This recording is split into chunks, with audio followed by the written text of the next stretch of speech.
van a estar disponibles en el canal de YouTube de la Sociedad Iberoamericana de Salud Ambiental para que puedan después darle difusión, si lo desean, entre sus conocidos que no hayan podido integrarse hoy para escucharlo de manera presencial.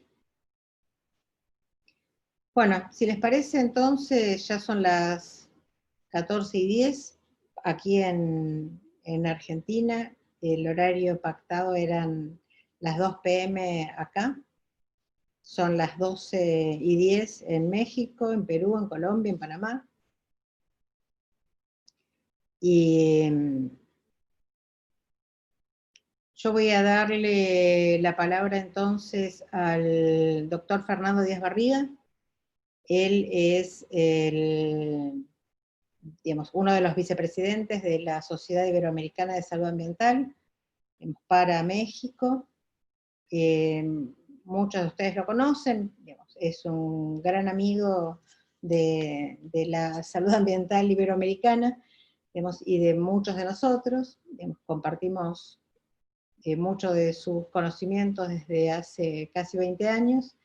Él es profesor de la Facultad de Medicina de la Universidad Autónoma de San Luis Potosí y dirige un centro que es centro colaborador de la Organización Panamericana de la Salud y la Organización Mundial de la Salud en materia de salud ambiental infantil, y fue el autor intelectual de este conversatorio que va a tratar sobre el empleo de la metabolómica exhalatoria para el tamizaje comunitario de la COVID-19, un tema muy nuevo para muchos, así que le doy la bienvenida a Fernando y dejo en manos de él la presentación de nuestro disertante invitado del día de hoy. Gracias, Susana. Muy buenos días, muy buenas tardes para todo el continente. Antes de hacer la presentación de Rogelio, quiero introducir el tema brevemente.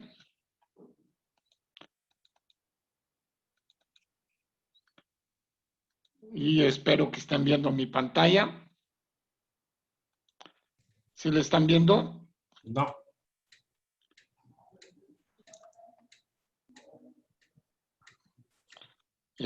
Susana, es que yo aquí veo que sí me la compartieron y que sí.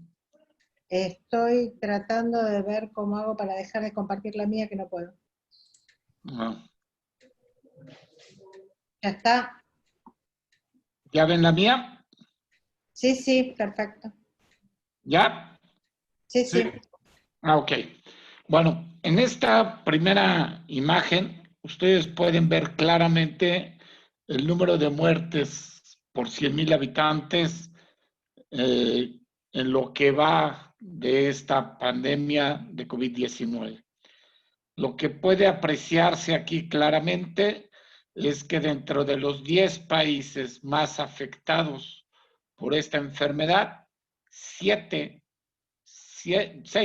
son de América Latina, 7 son de América, incluimos Estados Unidos, 6 son de América Latina, Perú, Chile, Brasil, México, Bolivia y Colombia. Pero si nos vamos a los 15 primeros países, tenemos que agregar a 2 latinoamericanos más, como son Guatemala y Argentina. Entonces, tener 8 de 15 no es algo que podamos presumir fácilmente. Esto es en caso de muertes. ¿Qué está pasando de muertes acumuladas? ¿Qué está pasando en el indicador de muertes diarias por millón de habitantes? Y de nueva cuenta, si ustedes se fijan, entre más café peor. América, a comparación, por ejemplo, de África o de Europa, estamos mucho más oscuros, lo cual quiere decir que no solamente hemos tenido más muertes, sino que las seguimos teniendo. ¿Qué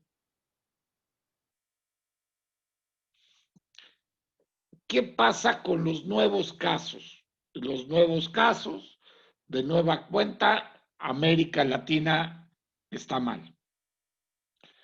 En el caso de las pruebas, y ya metiéndonos al tema del día de hoy, de que es un nuevo método para hacer pruebas, aquí al revés, aquí entre más oscuro estemos, vamos bien.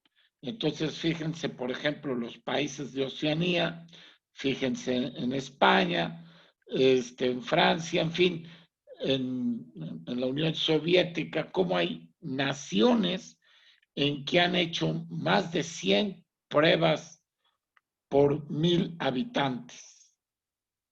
En cambio, en América Latina, México se lleva uno de los grandes récords a ser de los países que menos pruebas realizan.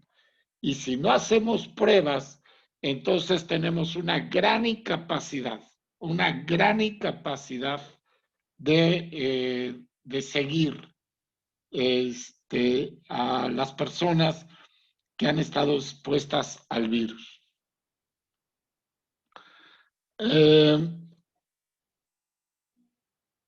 La positividad es algo muy malo. La Organización Mundial de la Salud señala que para decir que tienes controlada la epidemia en tu país, el nivel de positividad, es decir, cuál es el porcentaje del muestreo que tú realizas que sale positivo, el individuo sale positivo al virus, tiene que ser menor del 5%. Es decir, de cada 100 pruebas que tú realices, menos de 5 deben de detectar a un individuo positivo al virus. Bueno, vean ustedes el caso de México, de Argentina, de Colombia, cómo nuestras positividades andan en rojo. Y aquí porque no hay púrpura, pero la positividad de México llega al 60%. Entonces, estamos muy lejos de controlar la epidemia y tenemos pocas muestras y las que tenemos nos salen muy positivas. Pero además, a nivel diario siguen siendo, el número de pruebas por 1,000 habitantes sigue siendo bajo. Y ustedes lo pueden ver aquí claramente. ¿Ok?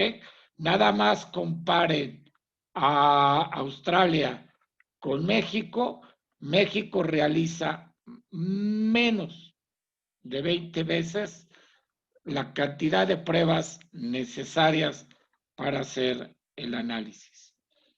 Y finalmente, el número de pruebas por casos confirmados, esto es, una vez que tú tienes a un caso confirmado, ¿cuántas pruebas realizas para ver si existen alrededor de esta persona positiva? ¿Cuántos contagiados pudiera haber? Que es algo muy importante. México, Argentina, Bolivia, Colombia, son de los países que menos realizan estas pruebas. La Organización Mundial de la Salud sugiere que debería de haber por cada caso positivo de 10 a 30 muestras. ¿Sí? México, por ejemplo, realiza 200 veces menos pruebas que Australia o que Nueva Zelanda. Es decir, verdaderamente tenemos un problema de muestreo de casos y que quede claro, la única manera de controlar esta epidemia es sabiendo quién está enfermo y evitando el contagio. Para saber quién está enfermo, pues necesitamos hacer pruebas. La PCR es nuestra prueba de oro, pero los reactivos se están agotando. Es una prueba cara, es una prueba complicada y estamos tratando de tener métodos alternativos.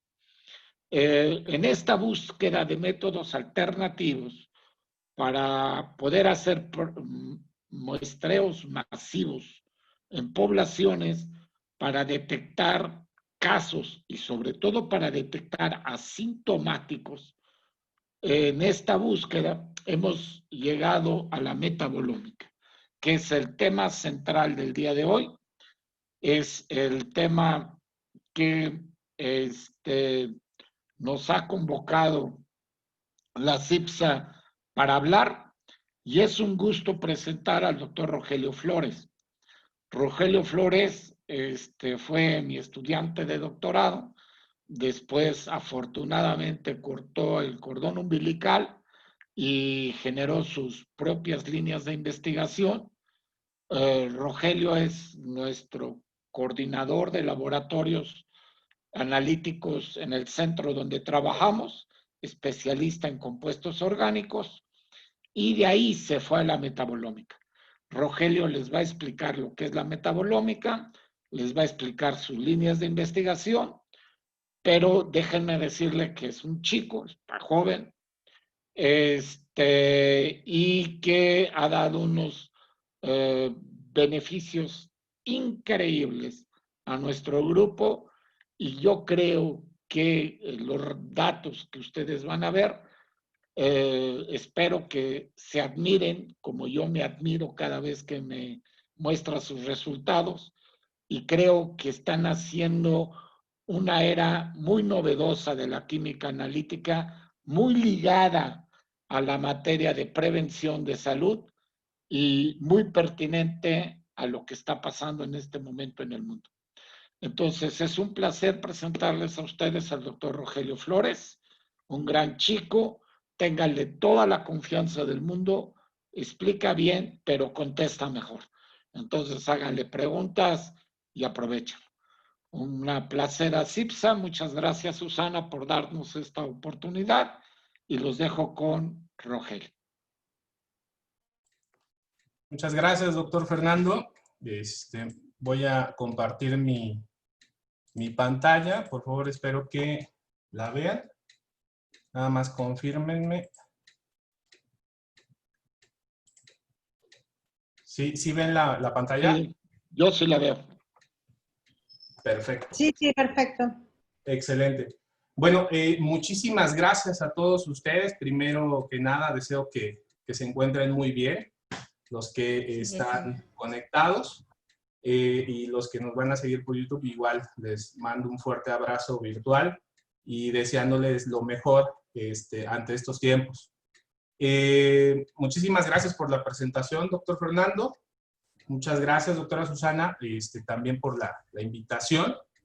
Y bueno, yo les voy a platicar un poco del trabajo que hemos realizado en esta línea de investigación, tanto yo como mis estudiantes de posgrado.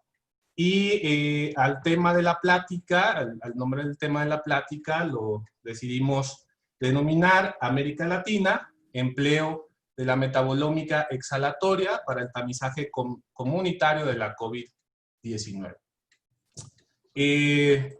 Antes de iniciar, pues agradezco a toda la Sociedad Iberoamericana de Salud Ambiental por el espacio, y entremos en la presentación.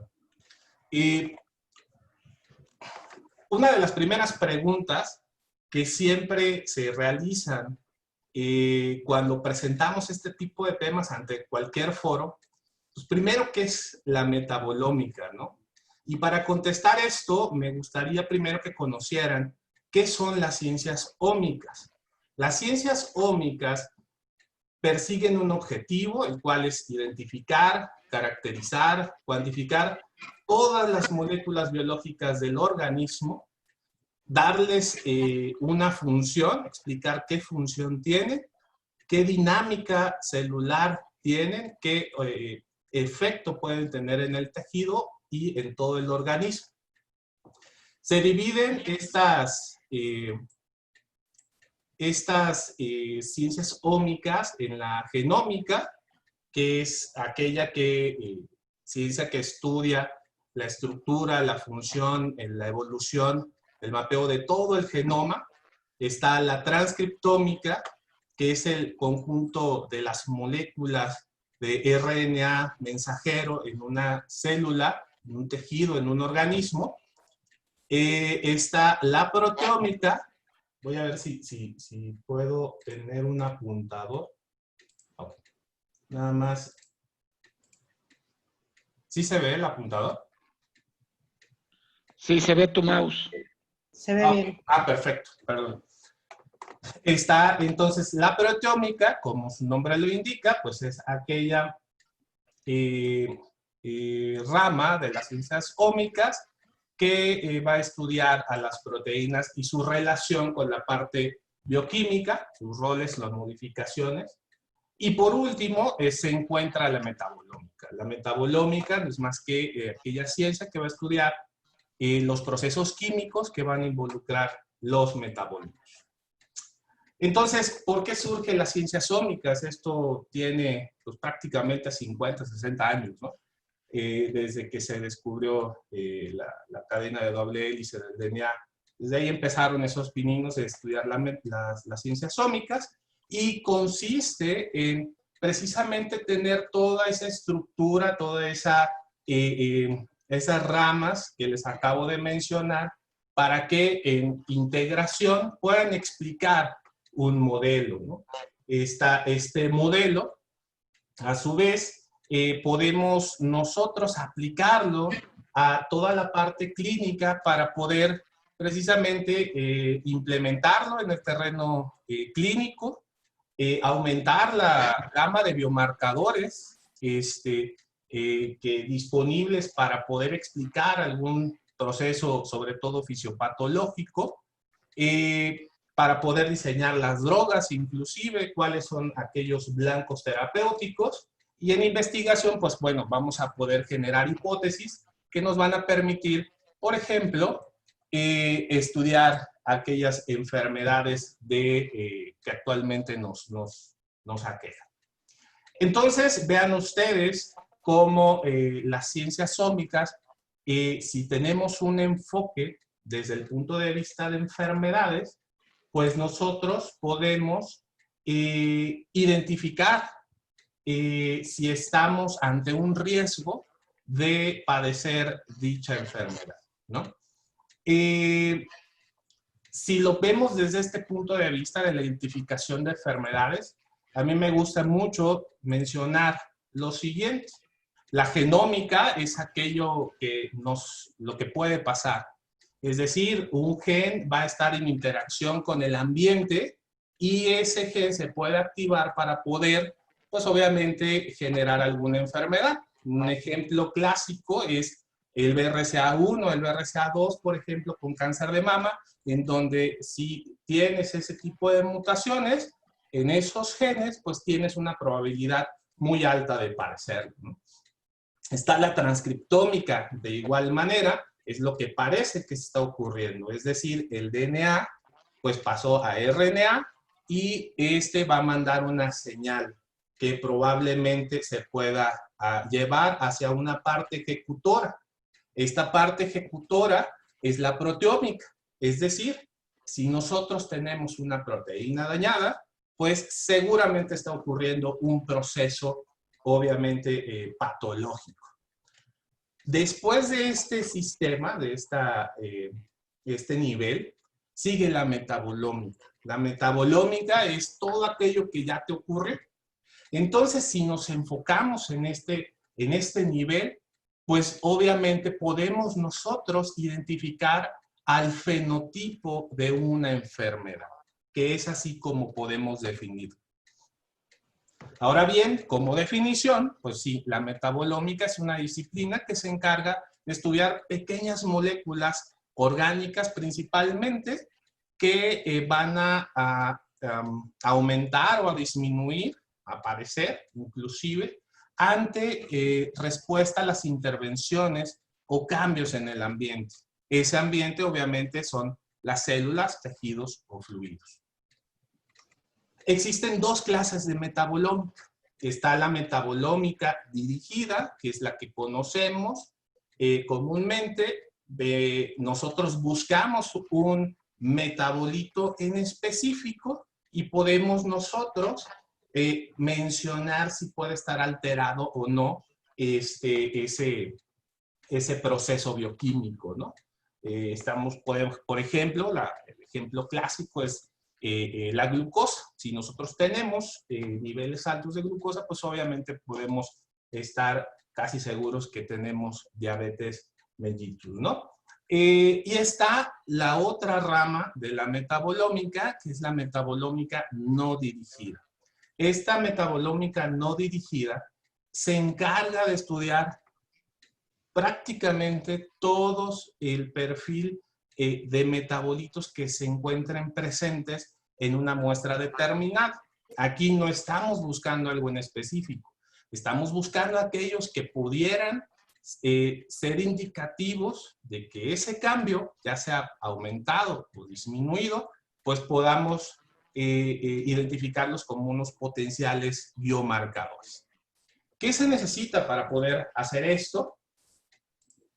Se necesita de equipos analíticos, primeramente. Equipos analíticos, existen de distintas marcas, de distintos diseños, de distintos precios inclusive, y algunos de ellos, por ejemplo, están acoplados a cromatografía de líquidos con espectrometría de masas, cromatografía de gases con espectrometría de masas principalmente.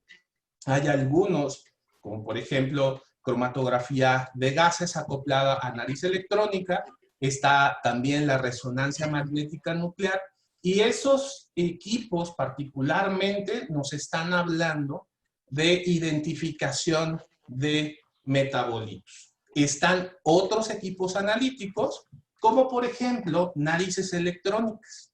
Aquí presento un modelo, que es el Cyranous 320, uno de los primeros que salió en el mercado, y que este tipo de equipos analíticos no nos identifica qué compuestos están presentes, nos identifica patrones de compuestos químicos en general.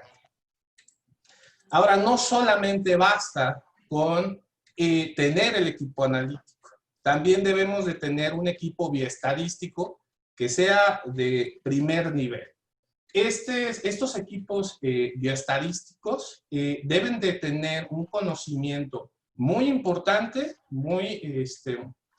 sobre todo en estadística multivariada. Vamos a ver algunos ejemplos, ¿no? ¿Para qué? Para que los metabolitos que la parte analítica le proporcione a este equipo bioestadístico, pues él pueda diferenciar si existe alguna tendencia, algún biomarcador o alguna mezcla de biomarcadores en esas muestras, y posteriormente nos indique pues cuáles son los procesos biológicos que pudieran estar alterados en dicho trabajo.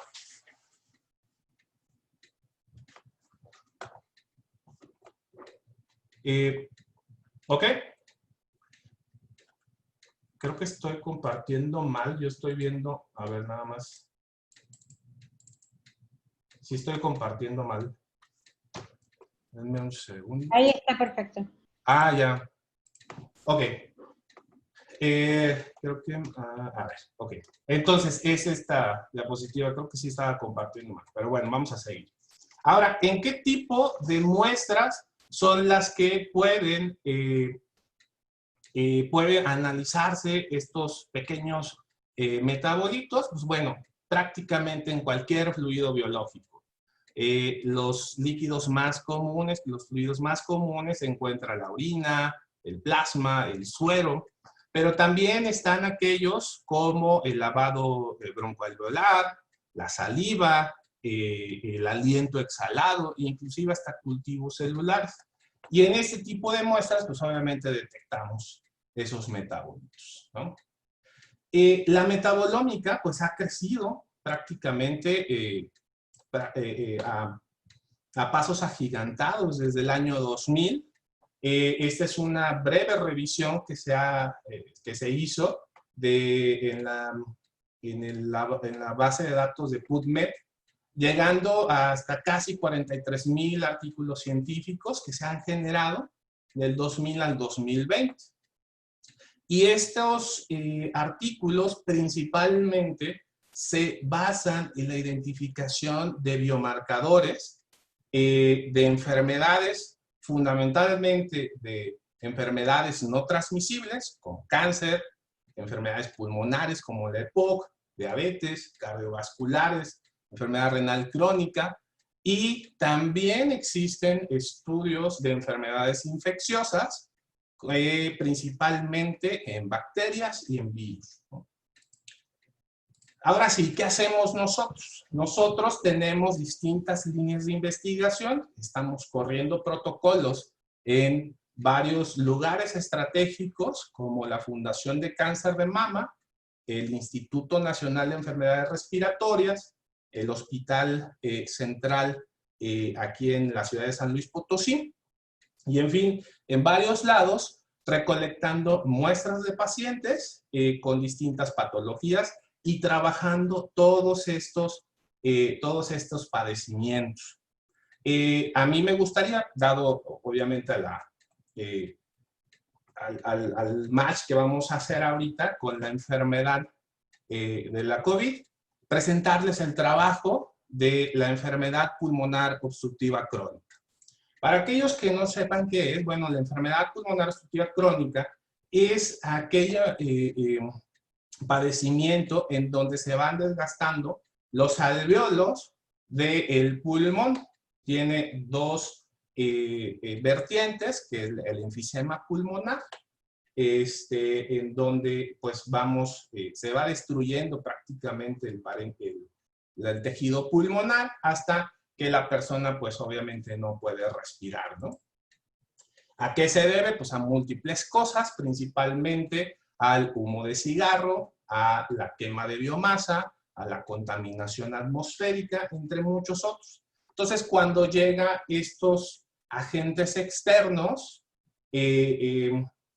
hacia el pulmón, pues bueno, lo que va a ocasionar es un estrés oxidativo, este estrés oxidativo causa que se altere la inflamación en el pulmón y pues bueno, obviamente vaya empezándose a destruir poco a poco, ¿no? De manera muy general.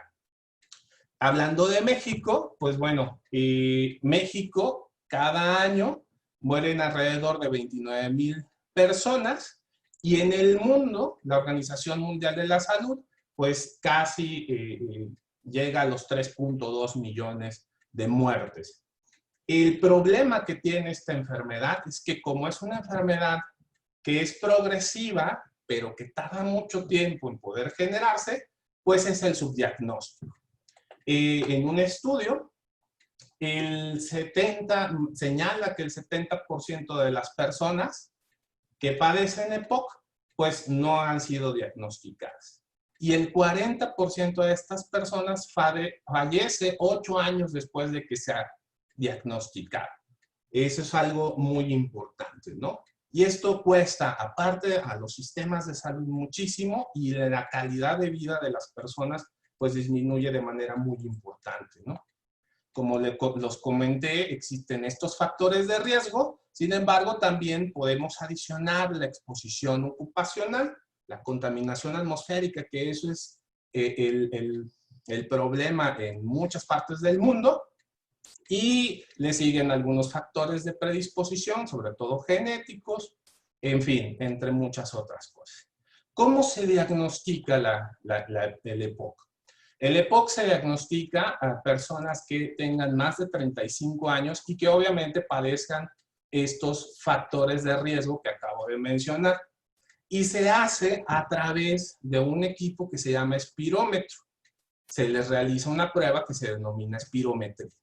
¿En qué consiste? Consiste en prácticamente soplar de manera muy fuerte en esta boquilla que ustedes están viendo y esto nos va a registrar ciertos parámetros como el volumen expiratorio al 1 segundo, la capacidad vital forzada, y posteriormente se hace una relación que se compara contra una guía, que es una guía internacional que se llama guía GOLD, y nos define si estamos obstruidos en el pulmón, y dependiendo cuál sea esta relación, pues lo clasifica en grados, que va desde el 1 hasta el 4 o hasta el D.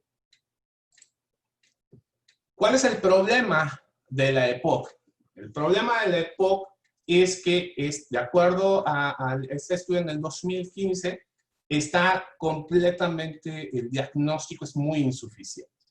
Vean ustedes en esta gráfica, lo que está señalando son algunos países en donde están sin el diagnóstico y diagnosticados.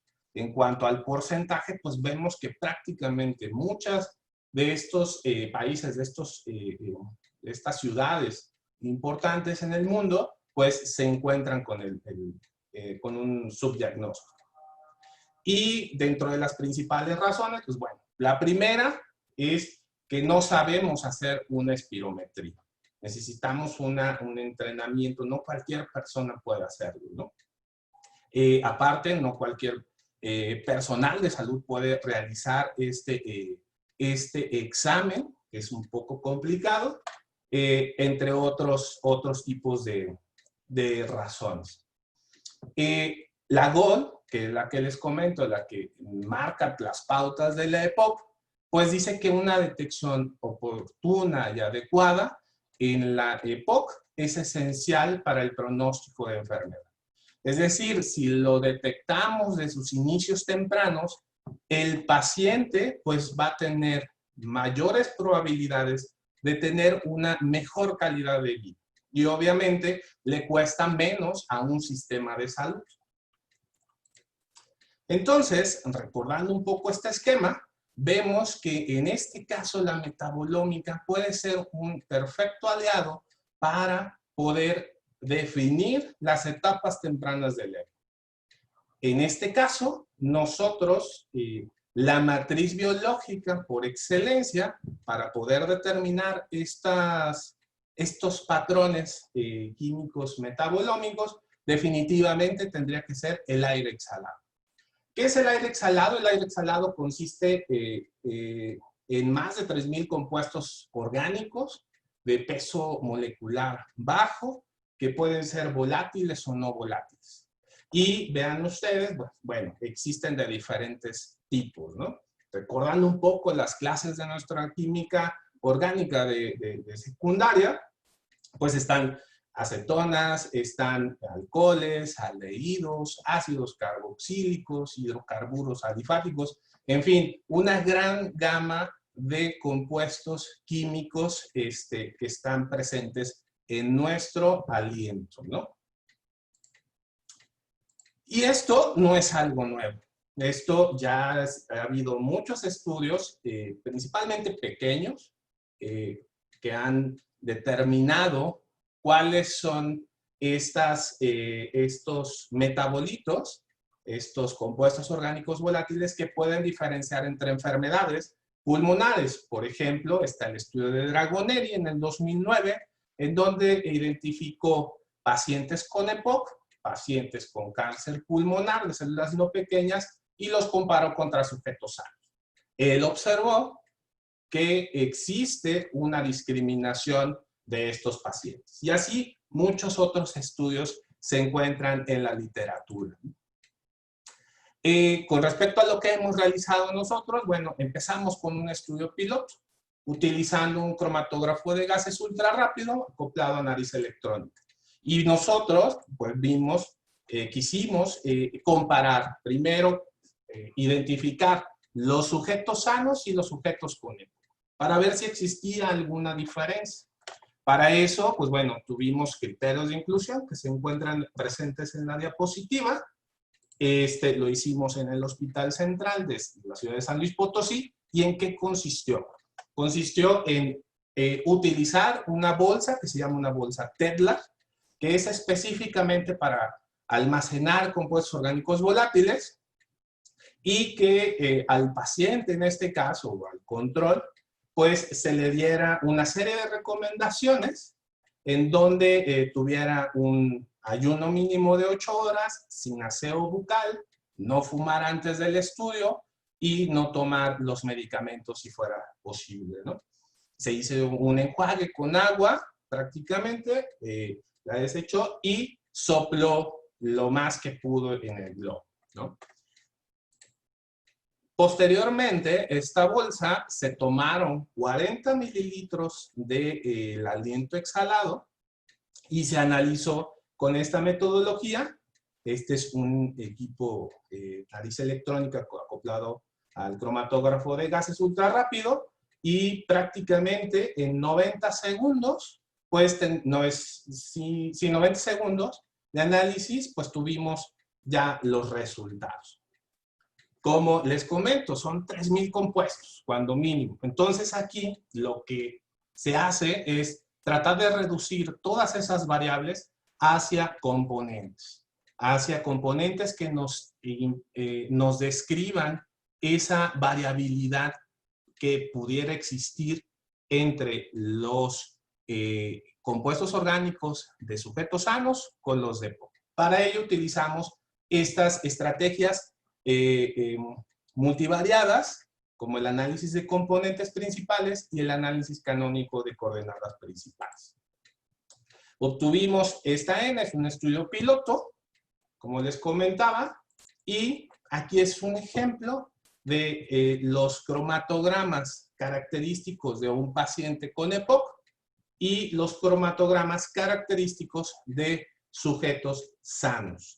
Aquí, como ustedes pueden observar, bueno, están los compuestos reportados. En total se encontró un total de 62 compuestos orgánicos volátiles y se eliminaron pues aquellos que obviamente venían de forma ambiental.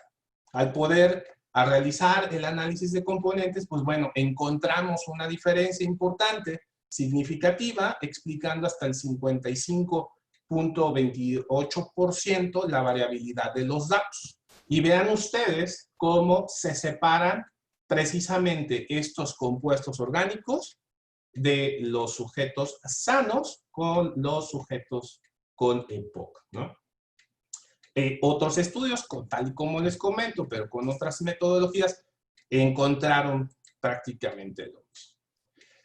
¿Qué explicación le dimos a los compuestos encontrados? Pues bueno, vimos que todos aquellos están asociados bioquímicamente con la respuesta de un paciente con EPOC, ¿no?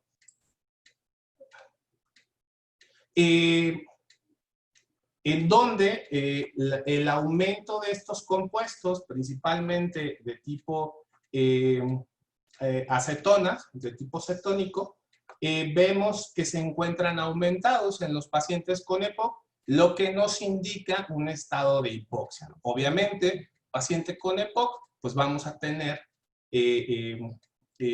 disminución del intercambio gaseoso oxígeno-dióxido de carbono y va a ocasionar precisamente este estado hipóxico. También en un paciente con EPOC aumenta el estrés oxidativo, por lo tanto vimos el aumento de hidrocarburos alifáticos, como el pentano, indicando que existía una peroxidación lipídica, que es obviamente a consecuencia del estrés oxidativo. Además, encontramos disminución de aquellos antioxidantes, aquellos compuestos con actividad antiinflamatoria, y vimos cómo precisamente estamos encontrando la explicación de la ruta bioquímica. Ahora, lo que hicimos, pues, este modelo puede funcionar en población abierta. Para ello hemos trabajado en comunidades indígenas, en el estado de San Luis Potosí, en varias partes de México, y en estas comunidades, pues obviamente se encuentran ante un ambiente con altas probabilidades de que padezcan EPOC por la contaminación de aire de interiores, ¿no? Por el uso de quema de biomasa. Esto es lo que viven prácticamente las comunidades de México, América Latina, principalmente en zonas indígenas. Fuimos aplicamos la prueba, tanto espirometrías como por personal capacitado, ¿sí? Y aplicamos la metodología de la metabolómica exhalatoria, encontrando que al menos estos, vean este modelo, en color verde se encuentran los pacientes con EPOC, es decir, la huella química de EPOC, y en color moradito se encuentran los sujetos sanos. La población indígena son aquellos puntitos rojos. Veamos cómo, pues prácticamente 3 se encuentran muy asociados a la huella metabolómica de EPOC, y estos fueron confirmados a través de la espirometría. Mientras que estos que se encuentran fuera de aquella huella que son de sanos, pues resulta ser que tenían principios de la enfermedad, ¿no? Ahora bien, obviamente no podemos nosotros utilizar ese equipo que por más portátil o más sensible que pueda ser, pues no lo podemos llevar a las 28,000 comunidades indígenas que existen en México. Y obviamente tampoco podemos tener un químico analítico en cada uno de los estados para que apliquen esta metodología. Por lo tanto, lo que hicimos fue mejorar estas técnicas analíticas a través de unos equipos denominados narices electrónicas. Esto, con apoyo del Instituto Nacional de Enfermedades Respiratorias, logramos nosotros acrecentar la cantidad de pacientes con EPOC y cantidad de sujetos sanos, perfectamente caracterizados al ser un instituto de referencia nacional. ¿Y qué fue lo que hicimos? También otro de los puntos, muchas veces como científicos no vemos el costo de los insumos, y al momento de llevarlo hacia la población abierta vemos que suele ser más caro inclusive que las pruebas comunes.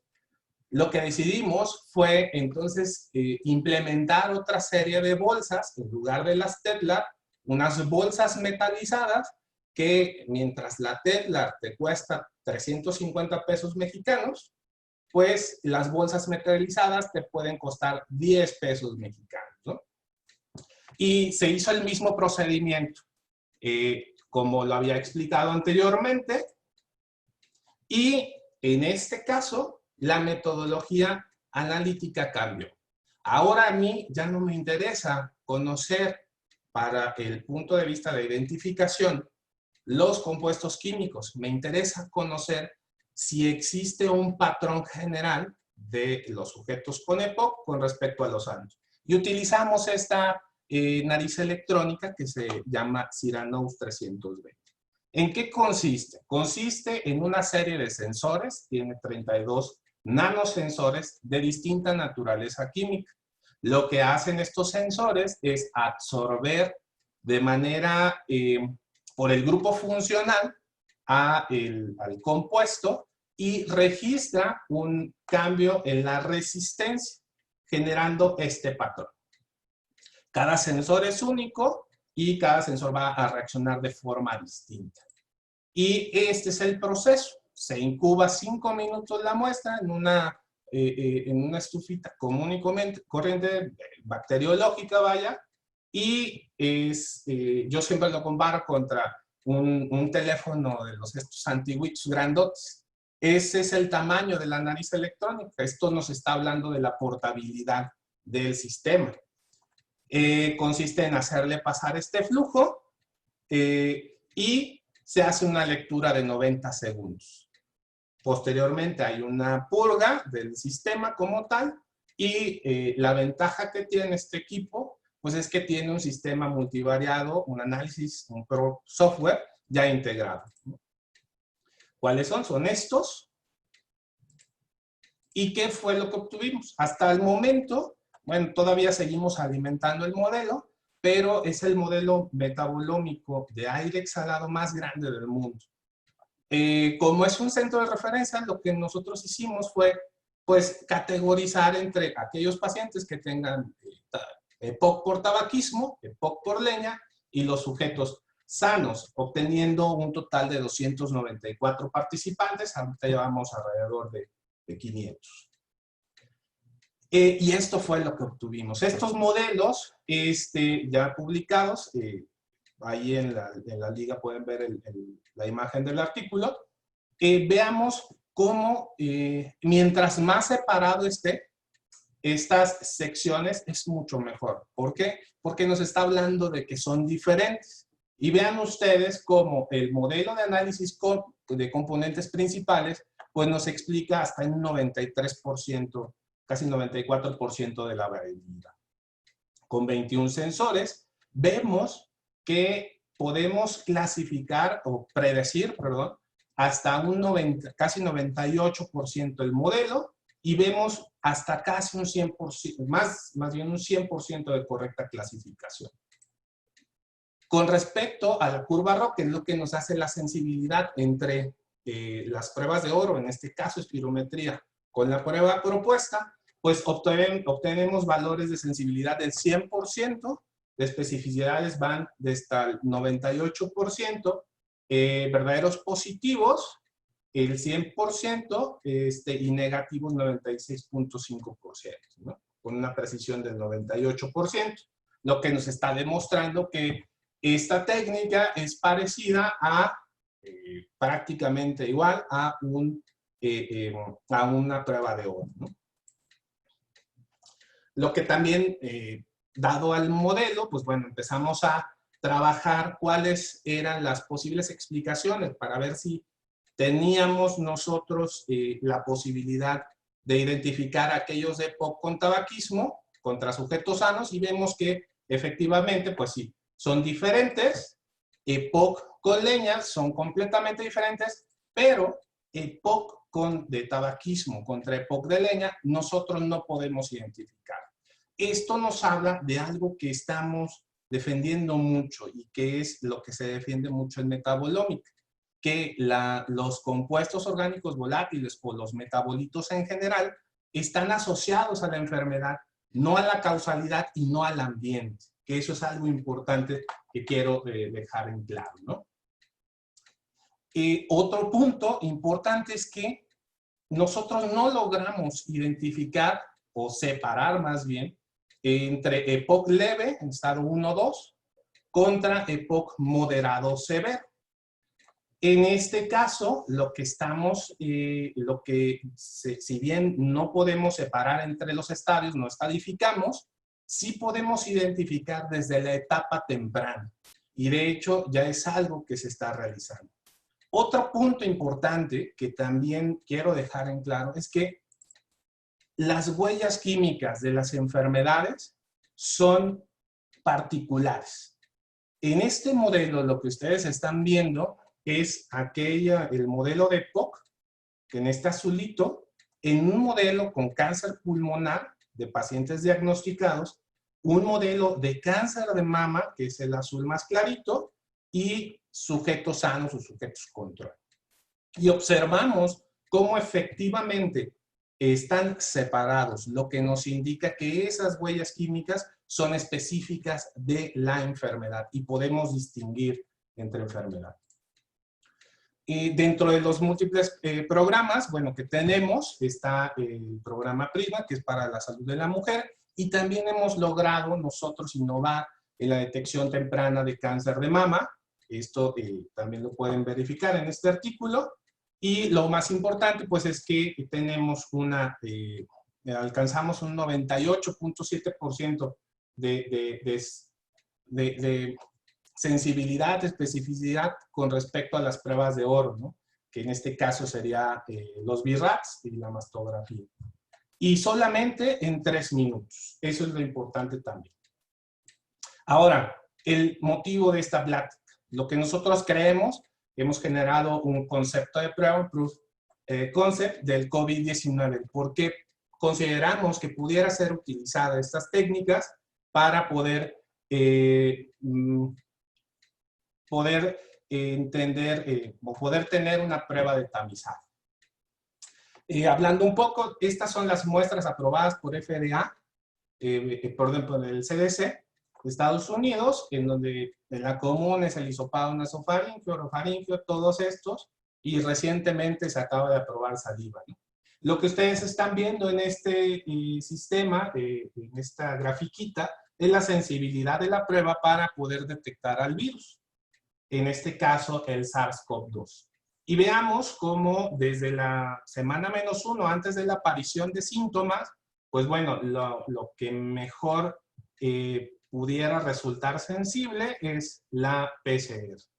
Cabe señalar que la PCR tiene algunos contratiempos, sobre todo el cómo se tome la muestra, como ya lo acaba de mencionar el doctor Fernando, pues obviamente los insumos es algo costoso y que pues desafortunadamente, pues bueno, y lo hemos visto, pues no se puede llegar a todas las personas, ¿no? Y en fin, vemos cómo las famosas pruebas de anticuerpos, pues bueno, funcionan ya a las 2 semanas y esto desde el punto de vista de prevención, pues no nos sirve de nada, ¿no?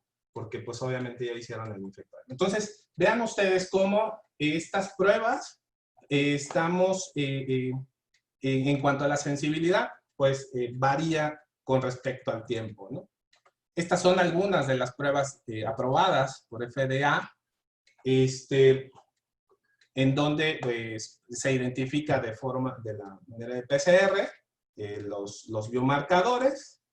También están las de anticuerpos que son pues, ya aprobados por la FDA. Y aquí yo quiero entonces detener. Vean ustedes cómo desde el 2005 teníamos ya identificaciones de las características químicas, en ese caso del SARS-CoV-2, perdón, del SARS-CoV. Lo que ustedes están viendo es una identificación a través de HPLC con MALDI-TOF, es una técnica analítica, y vean ustedes cómo es diferente en este caso el virus SARS-CoV con respecto a otros coronavirus, lo que nos está hablando de que pueden existir características químicas tanto en este caso del virus como tal para poder identificarlo.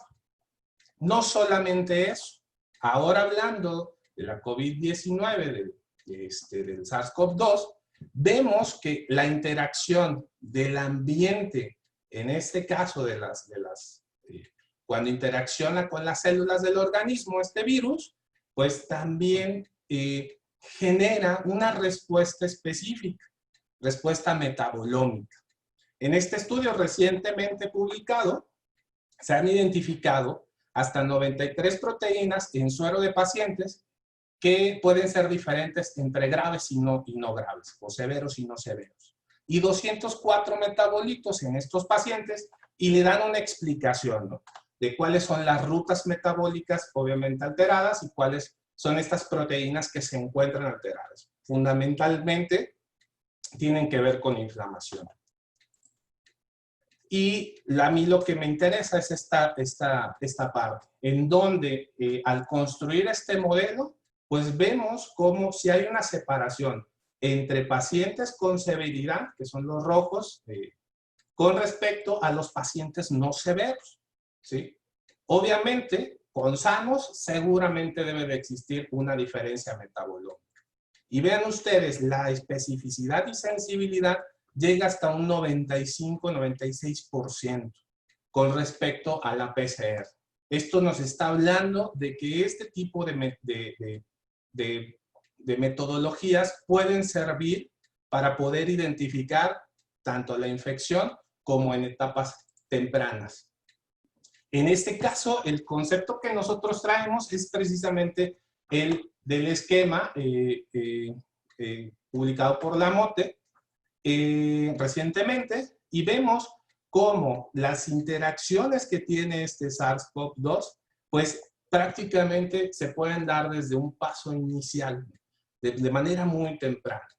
Cuando interacciona este virus con las células de nuestro cuerpo, dendríticas, pulmonares, de células del sistema inmune, van a generar una serie o unas cascadas de señalización que, pues bueno, ya han sido descritas de manera muy importante, pero a su vez van a generar una respuesta de metabolitos volátiles que pudieran servir o que pudieran ser específicos, tal y como se muestra.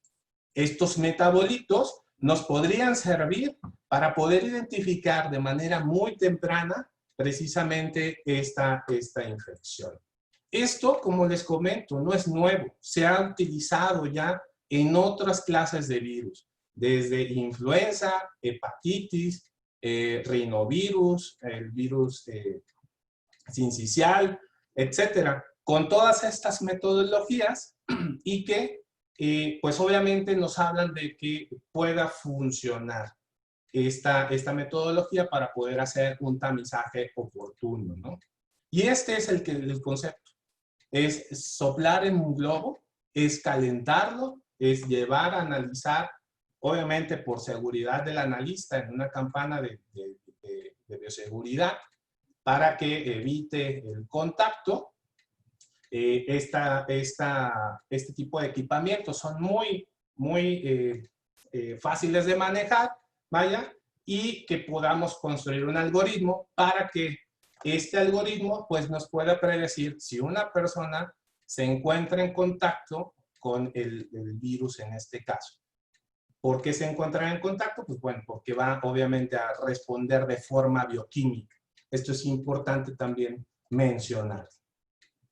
Entonces, esto es lo que inclusive ya vamos a empezar a hacer un piloto para que ver si hay la posibilidad de que la prueba sea utilizada como un sistema de tamizaje.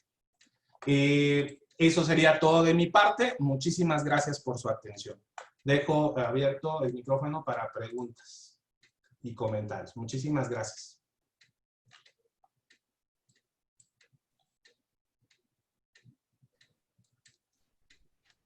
Hola,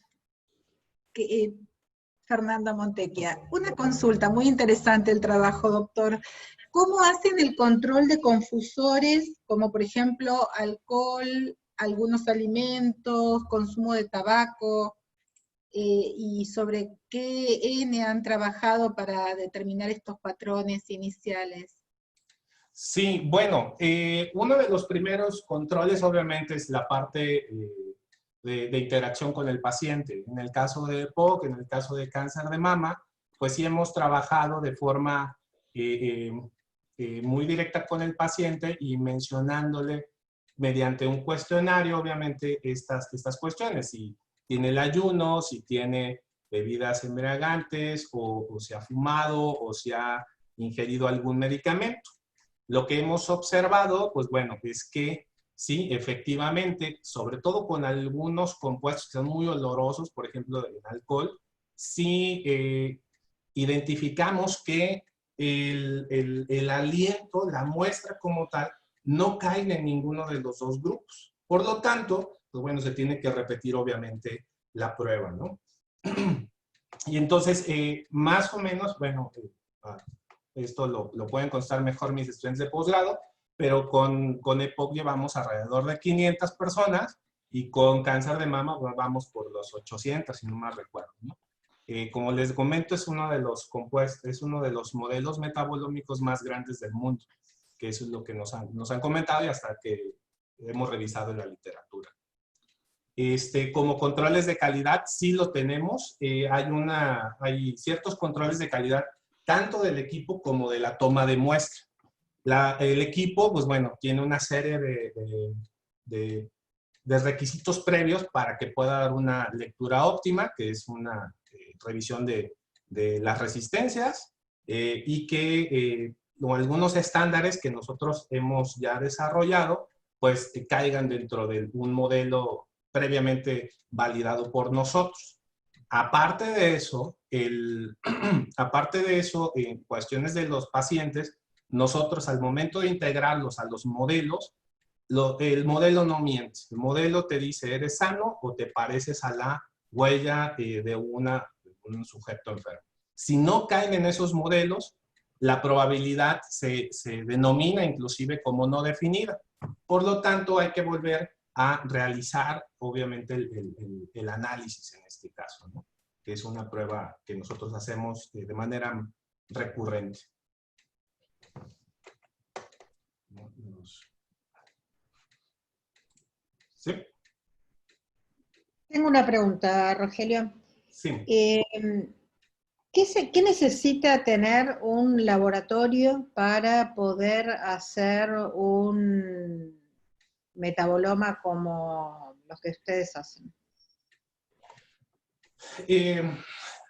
Primero que nada, las ganas de poder creer en este tipo de técnicas.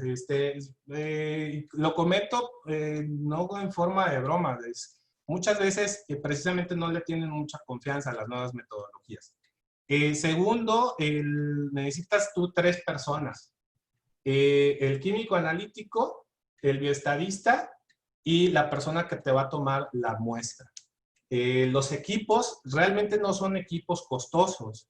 Son equipos que van desde los $3,000, $4,000 hasta los $8,000, $9,000. La nariz electrónica que estoy mencionando. Adicional a esto, yo creo que, bueno, es una de las cosas que a lo mejor no mencioné, pues tenemos ya junto con una empresa el llevar este tipo de metodologías a toda América Latina, en donde la empresa, en este caso la Vinova, pues sí tiene mucha fe en poder realizar este tipo de pruebas y poderlas llevar a costos accesibles.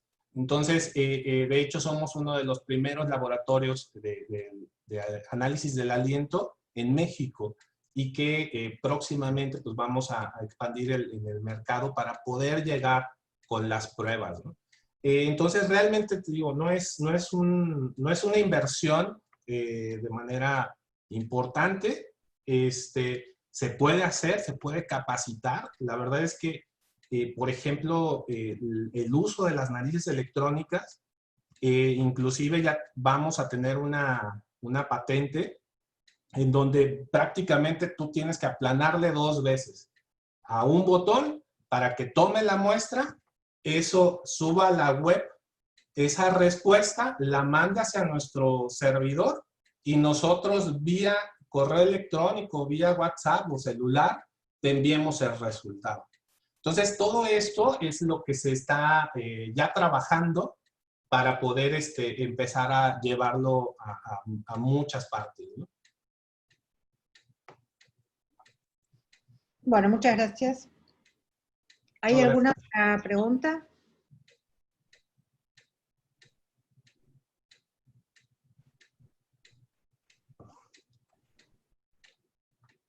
Bueno, si no hay más preguntas, Rogelio, estamos muy agradecidos. Hay varias personas ahí en el chat que han agradecido la información y el conocimiento por lo novedoso y por lo bien presentado. Yo en lo personal también te agradezco mucho, la verdad es que fue muy generoso de tu parte compartir todo esto hoy con nosotros. Y bueno, te despedimos y no sé si querés decir algún comentario de cierre. Yo les agradezco mucho la oportunidad que me dieron para explicar el tema y sobre todo el dar a conocer el trabajo, que muy pronto yo creo que vamos a andar por toda América Latina con esto, porque le tenemos mucha fe, tenemos una solidez científica de los modelos metabolómicos, en que inclusive ya se han pues analizado muestras ciego con excelentes resultados, con una 100% de positividad, ¿no? Y que si nosotros podemos aportar a esta nueva enfermedad que nos está, pues como bien lo comentaron desde el principio, nos está dando en la torre a todos, si nosotros logramos tener una prueba de tamizaje rápido, esto definitivamente lo podemos parar, ¿no? Y es algo importante que los grupos científicos pues nos unamos para poder poder tener soluciones efectivas. Yo creo que ese es uno de los puntos importantes que nosotros hemos tratado de poder realizar. Como nuevamente les comento, vamos a iniciar un pequeño piloto, y si ese piloto sale con éxito, que seguramente así va a ser, porque como les comento, estamos hablando de un cambio bioquímico, no estamos hablando de un anticuerpo que se genera 13 días después, ¿no? 14 días después, y que pues obviamente no nos funciona para la prevención. Muy seguramente les estaremos compartiendo esta información para que pues veamos la posibilidad de poder acrecentar el número de muestras y darle mayor confiabilidad al modelo, en este caso, y que pues podamos sacar una prueba rápida, ¿no? Y hablando de rápida, de 3 minutos, no de 5 como la que se mencionó CNN. Pero sí, nosotros queremos eso, y para eso pues nos hemos formado, y pues ojalá y pronto podamos darles esta noticia, ¿no? Bueno. Susana. Poder traer narices electrónicas a la Argentina para trabajar acá. Susana, ¿me oyes? Sí, claro. Yo quiero hacer un comentario adicional. La ventaja de estas metodologías es que quienes están en contra de la novedad son los médicos. Los médicos están acostumbrados a la mamografía para el cáncer de mama, están acostumbrados a la espirometría para el EPOC, están acostumbrados ahora al PCR para el SARS-CoV-2. Pero esas metodologías no llegan a los grupos vulnerables. En México, si se cumpliera con la ley de cáncer de mama, ni hay todos los mamógrafos que se requieren, y mucho menos los técnicos radiólogos que se necesitarían para hacer las mamografías. No los hay. ¿Sí? Número 2, espirometrías. Un espirómetro se encuentra en un hospital de segundo o tercer nivel en México. En la atención primaria a la salud, los médicos de la atención primaria a la salud, por favor, ¿no? Entonces, ¿cómo vamos a diagnosticar EPOC, cáncer de mama, etcétera, por los métodos convencionales de la medicina clínica? Entonces, yo creo que lo que está haciendo Rogelio y su grupo es dándole una alternativa a lo que verdaderamente queremos, a darle alternativa de prevención a la atención primaria. Y ahí es donde podemos, y donde Rogelio lo ha hecho con su grupo, analizado 100 mujeres indígenas en 3 días y definir que hay 3 o 4 mujeres que requieren darle seguimiento por EPOC. Y es lo que estamos haciendo con cáncer de mama, y es eso, es darle una gran validez al tamizaje y ya después pasar a las pruebas de oro. Y sí, no lo niego, al ginecólogo, al neumonólogo, etcétera, ¿no? Después, pero ese rastreo inicial de toda la población requiere la innovación de este tipo, que además es muy barata. Entonces, aquí dice que no es cierto que los médicos no están cerrados. Bueno, pues habrá otro tipo de médicos, pero si vieran lo que nos ha costado, trabajamos en una escuela de medicina, lo que nos ha costado que nos crean, y ya ahorita que traemos el respaldo del Instituto Nacional de Enfermedades Respiratorias, del Instituto de Cancerología, verdaderamente, ahora sí ya con estudios muy sólidos, etcétera, es que estamos logrando ya llegar a las cenes que necesitamos para que el método sea válido y comparable ya, ahora sí, con las reglas de oro. Entonces, y esto yo creo que es un gran cambiador del juego, no solamente para COVID, sino, repito, para enfermedades que a lo mejor son más importantes que COVID, que seguramente son más importantes que COVID, como el cáncer de mama. Sí, porque COVID probablemente se vaya, o por lo menos bajo las condiciones en que la conocimos, pero todas las otras enfermedades crónicas no transmisibles, digamos, van a quedar y es tal como vos decís, Fernando. Se necesitan técnicas de tamizaje económicas y que permitan llegar a población vulnerable que hoy no estamos llegando. Sí, sí, así que me parece muy bien y gracias por estos comentarios de cierre. Y bueno, esperemos poder traerte por acá, Rogelio, para capacitar a alguno de los equipos que esperemos que se ponga a trabajar con esto, por lo menos aquí en Argentina. Claro que sí, con mucho gusto. Bueno, muchas gracias. Cerramos por hoy y les dejo a todos la invitación para el tercer miércoles de septiembre, que haremos el próximo conversatorio. Que les vaya muy bien y gracias por estar.